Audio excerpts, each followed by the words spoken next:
শুরু হচ্ছে হরিহর আত্মা।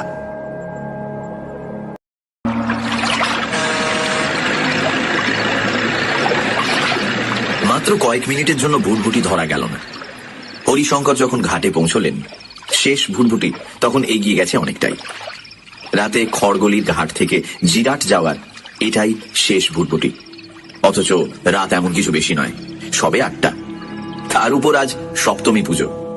বছর কয়েক আগেও এই দিনে রাতভর ভুটভুটি চলত। এই বাইচচর থেকে দল বেঁধে মানুষ পুজো দেখতে যেত ওপারের জিরাটে। জিরাট থেকেও অনেকে আসতো বাইচচরের পুজোয়। তখন গোটা 5 পুজো হতো এদিকেও। গ্রাম হলেও বাইচচর তখন হেলা ফেলার নয়, মস্ত গ্রাম। হাজার কয়েক মানুষের বাস, 3টে স্কুল, বিডিও, পঞ্চায়েত আর ইরিগেশন অফিস একেবারে গম গম করত। নদীর ভাঙনে মাত্র বছর 15-র মধ্যে সব শেষ। বাড়ি জমি হারিয়ে অনেকেই গ্রাম ছেড়ে গেছে। যারা আছে তারা দিন গুনছে যদি কোনোদিন মা গঙ্গা ফের মুখ তুলে তাকান সেই আশায়। এই খড়গলির ঘাটের কাছেও আগে বড় একটা পুজো হতো। এই সপ্তমীর রাতে তখন মানুষের ঢল। মেলা, দোকানপাট, নাগরদোলা, চরকি পাক আর নৌকো বাইচ। সন্ধ্যের পরেও আলোর রোশনাই মানুষের মেলা। আর আজ নিশুতি থমথমে রাত। ঘাটের পাশে ছোট্ট একটা দোকান, মহামায়া স্টোর্স। একসময় বেশ বড় ছিল এই দোকান, পাওয়া যেত সবকিছুই। এখন টিম টিম করে টিকে আছে। শেষ ভুটভুটি ছেড়ে যেতে ঝাঁপ ফেলার তোড়জোড় করছিল বছর 15 বয়সের একটি ছেলে। হরিশঙ্করকে দেখে ভুরু কুঁচকে বলল, আরে জ্যাঠামশাই যে এই রাতে? হ্যাঁ রে ভাই, একটু জিরাট যাব। কিন্তু ভুটভুটি যে ছেড়ে গেল জ্যাঠামশাই। হ্যাঁ সে তো দেখছি, দেখিয়ে গিয়ে কোন জেলে নৌকো পেয়ে যাবো ঠিক। ছেলেটার নাম কিশোর। বিলক্ষণ চেনে গ্রামের এই প্রবীণ মানুষটিকে। বলল, এত রাতে একা নৌকোর খোঁজে যাবেন? চলুন তো, আমিও সঙ্গে যাবো, চলুন। এই না না, এই সামনেই পরীক্ষা তোর, তুই বাড়ি যা তো এবার, সময় নষ্ট করিস নে, যা। প্রায় হাঁ হাঁ করে উঠলেন হরিশঙ্কর। বড় ভালো ছেলে এই কিশোর। বাড়িতে বাবা অসুস্থ, মা ছেলে মিলে এই দোকানের উপর নির্ভর করে কোনো মতে টেনে চলেছে সংসার। সেই সাথে পড়াশোনাও। এবার উচ্চ মাধ্যমিক দেবে। হয়তো সেই সকালের পর পেটেও কিছু পড়েনি ছেলেটার। শহর কলকাতার ছেলেরা ভাবতেও পারবে না এসব। মানুষটার মুখের দিকে তাকিয়ে কিশোর আর কথা বাড়ালো না। কি ভেবে দোকানের এক কোণা থেকে হাত দুয়েক লম্বা মোটা একটা লাঠি এগিয়ে দিয়ে বলল, এটা নিন তো, এটা রাখেন। হরিশঙ্কর এবার আর আপত্তি করলেন না, বরং খুশিই হলেন। রিটায়ার করেছেন আজ প্রায় 10 বছর। 70-এর কোঠায় বয়স হলেও দেখে বোঝার উপায় নেই। মনের জোরও অসাধারণ। এই শেষের ব্যাপারটা অবশ্য হরিশঙ্করের আজন্ম। খুব গরিব ঘরের মানুষ ছিলেন। এই কিশোর ছেলেটার মতোই মানুষ হয়েছিলেন খুব কষ্টের মধ্যে। তারপর স্ত্রী যখন মারা যায়, 2 ছেলে তখন একেবারেই নাবালক। কলকাতায় ভাড়া বাড়িতে থাকেন, দেখাশোনার কেউ নেই। বলা যায় 2 ছেলের কথা ভেবেই ফিরে এসেছিলেন বাইচচরের এই গ্রামের বাড়িতে। কষ্ট হলেও এই বাইচচর থেকেই কলকাতায় অফিস করেছেন। ফিরতে অনেক রাত হয়ে যেত। তবে তাতে ছেলেদের সমস্যা হয়নি। বাড়িতে কাজের মানুষ ছিল, আর ছিল হরনাথ। বড় ভালো মানুষ ছিলেন ওই হরনাথ। ছেলেবেলার বন্ধু, একই ক্লাসে পড়তেন। কেউ সামান্য টিফিন আনলেও 2জন ভাগ করে খেতেন। সবাই বলতো হরিহর আত্মা। পড়া শেষ করে হরনাথ গ্রামের স্কুলেই মাস্টারি শুরু করেছিলেন। বিয়ে থা করেননি। 2 ছেলেকেই তিনি সঁপে দিয়েছিলেন তার হাতে। হরনাথ বিমুখ করেননি। হরিশঙ্করের 2 ছেলেই এখন সফটওয়্যার ইঞ্জিনিয়ার, বিদেশে বড় চাকরি করে। বাবাকেও নিয়ে যেতে চেয়েছিল, কিন্তু রাজি করাতে পারেনি। বরং রাত দুপুরে ছেলেরা যখন ফোনে বাবার খবর নিত, সামান্য বিরক্তই হতেন কখনো। আসলে 2 ছেলে বিদেশে চলে যাবার পরেও হরনাথের সাহচর্যে হরিশঙ্কর কখনো একাকিত্ব বোধ করেননি। 2 বন্ধু তখনও সেই আগের মতো, সেই হরিহর আত্মা। কিন্তু হঠাৎই শেষ হয়ে গেল সব। মর্মান্তিক এক ঘটনায় হঠাৎই মারা গেলেন হরনাথ। হরিশঙ্করের দুঃখ এই কারণে আরও যে সেই সময় তিনি দেশেও ছিলেন না। সেবার বড় ছেলে শিবশঙ্কর একরকম জোর করেই বাবাকে নিয়ে গিয়েছিল সঙ্গে। বলা হয়েছিল হরনাথকেও, কিন্তু রাজি করানো যায়নি। হরিশঙ্করের এখন মনে হয় ছেলের কথায় রাজি না হলে হরনাথ এভাবে হয়তো চলে যেত না।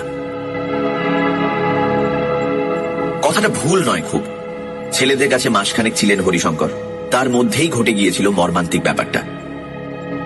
বন্ধু চলে যাবার পরে সময় কাটাতে হরনাথ সন্ধ্যের দিকে নবস্বাক্ষরদের এক স্কুলে পড়াতে যেতেন। মাইল 5 পথ, গঙ্গার পাড় ধরে সাইকেলে যাওয়া আসা করতেন।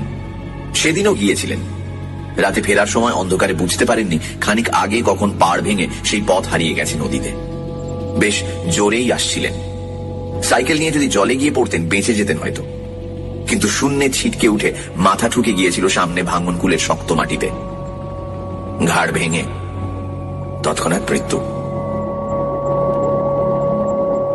হরনাথের ওই হঠাৎ মৃত্যুর পরে বড্ড একা হয়ে গিয়েছিলেন হরিশঙ্কর। নইলে আজ এভাবে একা পথে বেরোতে হয় না। কবি গানের টানে এভাবে কতদিন রাত বিরেতে দুজন পাড়ি জমিয়েছে গ্রামের পথে। দিব্যি গল্পে মজে কোথা দিয়ে পেরিয়ে গেছে সময়। আসলে সেই ছেলেবেলা থেকে দুজনেরই কবি গানের দিকে টান। কোথাও কবি গানের আসর বসেছে, খবর পেলেই ছুটতেন। হরনাথ তো এসব নিয়ে খানিকটা ভাবনা চিন্তাও করতেন। আসরে দুই কবিয়ালের চাপানুতরে সামান্য খুঁত হলেই বন্ধুকে বলতেন, এটা ঠিক হলো না রে হরি। তবে তরজা বা খেউড় নয়, ওদের পছন্দ ছিল মালসী আর সখী সংবাদ। সিনেমা টিভির জাঁতা কলে পড়ে বাংলার এসব ক্লাসিক জিনিস আজ হারিয়েই গেছে প্রায়। তেমন উঁচু দলের কবিয়ালও আর নেই। তবু এই গ্রামের দিকে এখনো টিম টিম করে টিকে আছে কোনো মতে। তাই কোথাও কবি গান হচ্ছে খবর পেলে দুই বন্ধু যত দূরেই হোক ছুটতেন। অন্যথা হয়নি আজও। তবে জিরাটের ওদিকে আজ যে কবি গানের আসর তা আগে থেকে জানতে পারেননি হরিশঙ্কর। আসলে হরনাথের মৃত্যু বড় একটা ধাক্কা দিয়ে গেছে তাকে। বাড়ি থেকে আজকাল তেমন আর বের হন না। তবু আজ সপ্তমী বলেই সন্ধ্যের পর পঞ্চায়েত মাঠের দিকে গিয়েছিলেন। ওখানে এখনো ছোট করে পুজো হয় একটা। খবরটা সেখানেই পেয়েছিলেন, আর তারপর দেরি করেননি এক মুহূর্ত। খবরটা যার কাছ থেকে পেয়েছিলেন সেই নন্দ পাল অবশ্য বারণই করেছিলেন, এই রাতে আর একা নাই বা গেলেন হরিশঙ্কর দা, আর দিনকাল ভালো নয়। কিন্তু বলা বাহুল্য হরিশঙ্কর তাতে কান দেননি। তবে ঘাটে যে ভুটভুটি পাবেন না সেটা ভাবেননি। তবে মনস্থির করতেও সময় লাগেনি, যদিও বেশ জানেন এই রাতে কোনো মাঝি নৌকো পাবেন কিনা বা পেলেও রাজি করাতে পারবেন কিনা। তবে সেসব নয়, হরিশঙ্করের মাথায় তখন পাক খাচ্ছিল হরনাথের কথা। আসলে কবি গানের সঙ্গে হরনাথের স্মৃতি যে জড়িয়ে আছে ভীষণভাবে। মানুষটার মৃত্যুর পর এই প্রথম চলেছেন কবি গানের আসরে।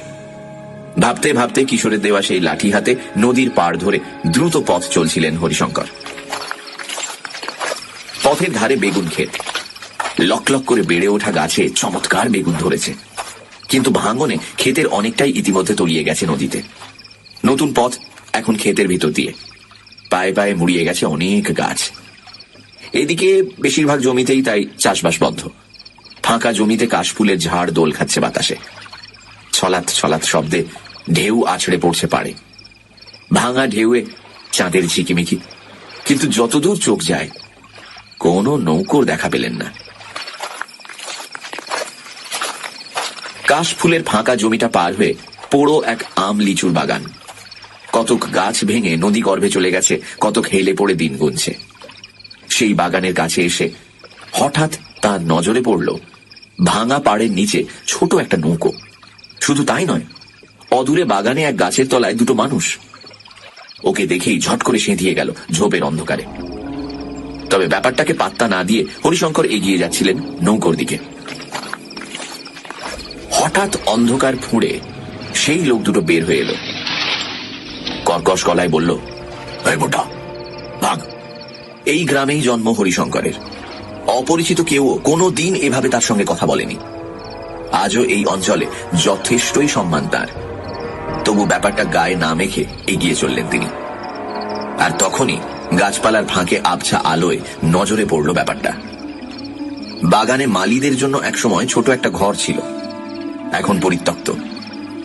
জনা কয়েক মানুষ ধরাধরি করে সেই ঘরের ভিতর থেকে মুখ বন্ধ বড় একটা ভারী বস্তা নিয়ে চলেছে নৌকোর দিকে। ব্যাপার দেখে হরিশঙ্করের বুঝতে বাকি রইল না, লোকগুলো সাধারণ নয়। এভাবে এগিয়ে যাওয়া ঠিক হয়নি একেবারেই। মুহূর্তে পিছন ফিরতে যাবেন, লোক দুটো ছুটে এলো ওর দিকে। একজনের হাতে বড় একটা ভোজালি। কেউ কর্কশ গলায় চেঁচিয়ে উঠল, যৌবনে একবার তাড়া করে ডাকাত ধরেছিলেন হরিশঙ্কর। এত সহজে হার মানার পাত্র নন। ভোজালি হাতে লোকটা ততক্ষণে এগিয়ে এসেছে আরো। হাতের লাঠিটা ধরাই ছিল, মুহূর্তে সেটা চালিয়ে দিলেন তার মাথা লক্ষ্য করে। আর তো চিৎকার করে লোকটা মুহূর্তে মাটিতে পড়েই স্থির হয়ে গেল। এমনটা হবে ভাবতেও পারেনি তার সঙ্গী। তবে এসব অভ্যেস আছে তার। হতবুদ্ধি ভাবটা কাটিয়ে উঠতে তাই সময় লাগলো না। মুহূর্তে কোমরে শার্টের তলায় হাত ঢুকিয়ে বের করে আনলো একটা দেশি পিস্তল। লোকটার সঙ্গে আগ্নেয়াস্ত্র থাকতে পারে ভাবেননি হরিশঙ্কর। তবু সামলে উঠে ফের হাতের লাঠি চালালেন। ওদিক থেকে আগ্নেয়াস্ত্রটাও গর্জে উঠল সেই মুহূর্তে। এক ঝলকা আগুন আর কান ফাটানো শব্দ।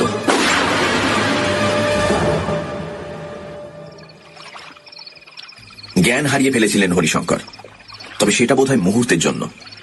চোখ মেলেই বুঝলেন পড়ে আছেন মাটিতে। পাশে একটা মানুষ, বয়স প্রায় তারই কাছাকাছি, তবে অন্ধকারে মুখটা দেখতে পেলেন না। মুহূর্তে ধড়মড়িয়ে উঠে বসে চারপাশে তাকালেন।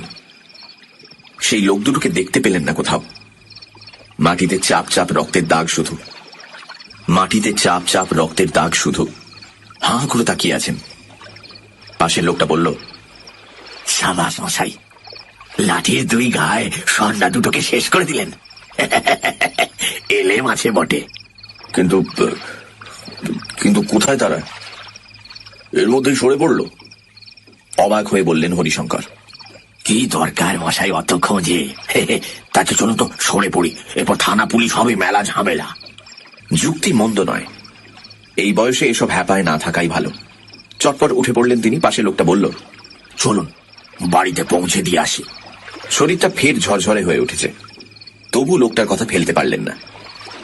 যা কাণ্ড হলো, এরপর আর ঝুঁকি না নেওয়াই ভালো। বললেন, তাই চলুন, কিন্তু আপনাকে যে ঠিক চিনতে পারলাম না। এদিকে নতুন বুঝি? লোকটা সেই কথা জবাব না দিয়ে দ্রুত পথ চলতে লাগলো। তাল দিতে না পেরে একটু পিছিয়ে পড়েছিল হরিশঙ্কর। হঠাৎ একটা ব্যাপার ঘটল। নদীর পাড় ধরে সরু পায়ে চলা পথ। সামনের মানুষটা দ্রুত এগিয়ে চলেছেন। আবছা চাঁদের আলোয় হরিশঙ্করের নজরে পড়ল সামনে মানুষটা যেখান দিয়ে চলেছেন সেখানে বড় একটা ফাটল। সাবধান করতে যাবেন, ফাটলটা আরো হাঁ হয়ে গেল। দুলে উঠল মাটি। বিশাল চাঙড়টা ভেঙে পড়বে এক্ষুনি। ছুটে গিয়ে হরিশঙ্কর যখন তাকে টেনে আনলেন, তার প্রায় সঙ্গে সঙ্গে বিশাল চাঙড়টা হুড়মুড় করে ভেঙে পড়ল নদীতে।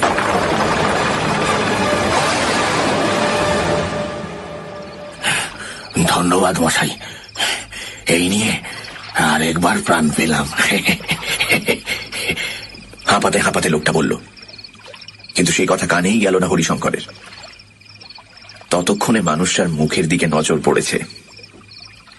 বিস্ময়ে হতবাক হয়ে বললেন, আরে হরনাথ, তুই এখানে কি করে এলি?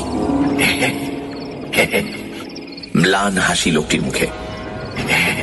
কেন আসতে নেই বুঝি? আসলে ব্যাপার কি জানিস, সবাই ভুল খবর দিয়েছিল তোকে।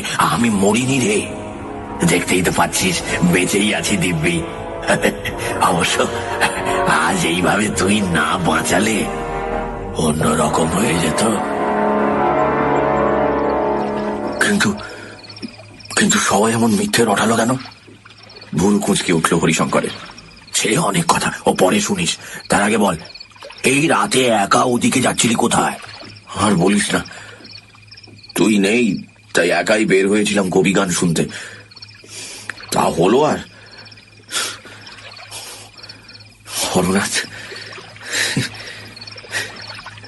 খুশিতে দু চোখ জল জল করে উঠল হরিশঙ্করের। কবি গান? আনন্দে দু চোখ নেচে উঠল হরনাথেরও। কোথায় রে? জিরাটের ওদিকে, ষষ্ঠীতলার। তাহলে চল যাই। হরিশঙ্করের কথা কেড়ে নিয়ে হরনাথ বললেন, কতদিন যে দুজন একসাথে কবি গান দেখিনি। কিন্তু যাব কি করে? শেষ ভুটভুটি চলে গেছে। এতক্ষণ খুঁজে একটা নৌকো তো পেলাম না। কি দরকার নৌকোর? হরিশঙ্করের কথা প্রায় তুড়ি মেরে উড়িয়ে দিলেন হরনাথ। চল হেঁটেই পার হয়ে যায়।